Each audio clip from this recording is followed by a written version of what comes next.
So there is a client mwenye ameniletea PCB. This is the PCB, LG PCB. That's a 12,000 BTU unit. So after repairs, unaona the unit inakuja on. I will connect power for the board. Just let me confirm everything is okay. So power ndio imefika kwa auto. This is the auto. Compressor is connected. That's an empty compressor. 12,000 BTU. The unit has started.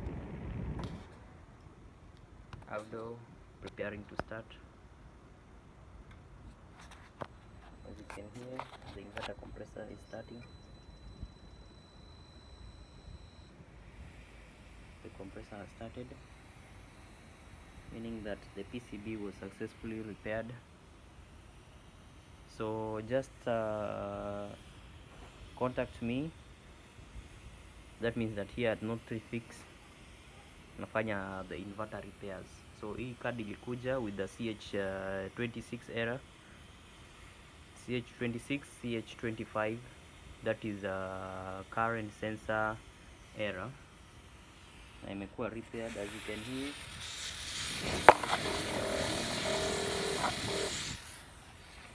Normally as it should kwa AC, you can hear.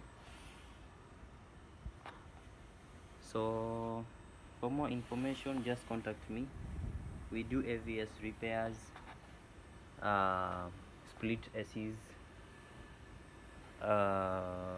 phone repairs, computer repairs, and all that. Hata electronics project tunafanya pia. So usikuwe na wasiwasi ku contact North 36.